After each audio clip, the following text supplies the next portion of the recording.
Welcome back. સમાચારો તરફ આગળ વાત કરીએ. વડોદરામાં અનેક દિગ્ગજોના પત્તા કપાયા છે, જેમાં વોર્ડ નંબર 4 માંથી મેયર પિંકી સોનીની ટિકિટ કપાઈ છે.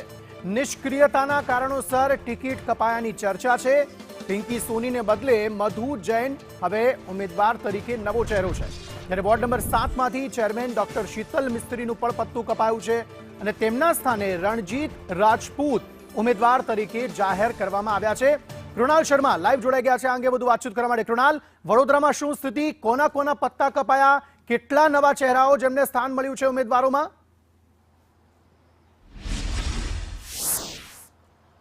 અંકિત, વડોદરા શહેરમાં છેલ્લા 5 વર્ષમાં 3 વખત પૂર આવ્યા હતા. છેલ્લા 3 વર્ષમાં જ્યારે આ મેયર પિંકી સોની અને ડોક્ટર શીતલ મિસ્ત્રી ચેરમેન અને મેયર હતા ત્યારે પણ 2 વાર પૂર આવ્યા અને તે સમયે જ લોકોનો રોષ હતો અને તે વખતે જે પ્રભારી છે હર્ષ સંઘવી તેમણે વડોદરા આવવું પડ્યું હતું, 2 રાત અહીંયા રોકાવું પડ્યું હતું અને ત્યારબાદ આ રોષ વધતો જતો હતો, કારણ કે વડોદરા શહેરમાં પીવાનું પાણી હોય કે રોડ રસ્તાની સમસ્યાઓ હતી અને આ વાત સંગઠન સુધી પહોંચતા આખરે વડોદરામાં તમામ નવા ચહેરા જાહેર કરાયા છે. 76 માંથી માત્ર 15 એવા ઉમેદવાર છે કે જેઓ રિપીટ કરાયા છે.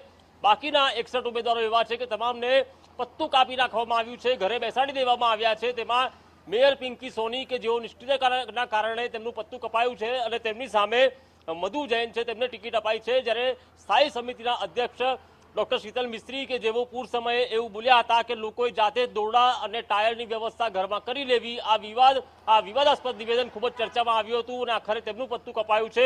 રણજીત રાજપૂત કે જે નવો ચહેરો છે તેમને ઉમેદવારી કરવામાં આવી છે. મનોજ પટેલ ઉર્ફે મંચો કે જેઓ શાસક પક્ષના નેતા હતા તેમને સ્થાને નવો ચહેરો છે. બીજી તરફ ડેપ્યુટી મેયર ચિરાગ બારોટ છે કે જેમને ઉંમરનો ક્રાઇટેરિયાના કારણે તેમની ટિકિટ કપાઈ છે, તેમના સ્થાને પણ નવો ચહેરો આપવામાં આવ્યો છે. અને શૈલેષ પાટીલ કે જેઓ અત્યારે દંડક હતા પાલિકામાં, તેમનું પણ પત્તું કપાયું છે અને નવા ચહેરાને સ્થાન આપવામાં આવ્યું છે. એટલે કે 61 જેટલા નવા ચહેરાઓ છે, તેમાં ઘણા બધા એવા ઉમેદવાર છે કે જે રાષ્ટ્રીય સ્વયં સંઘ સાથે જોડાયેલા છે, કારણ કે હાલમાં જે વર્તમાન પ્રમુખ છે ભાજપના અને આખી નવી ટીમ છે તે આરએસએસની છે. સૌને એવું લાગતું હતું કે આરએસએસ દબદબો જાળવશે, તેમને ટિકિટ મળશે અને થયું પણ એવું જ છે. આરએસએસ સંલગ્ન નવા ચહેરા અને ભાજપને સંલગ્ન નવા કાર્યકરોને ટિકિટ મળતા નવા કાર્યકરોમાં ઉત્સાહ છે અને જે જૂના મોટા માથા છે તેમને હાલ ઘરે બેસાડી દેવામાં આવ્યા છે.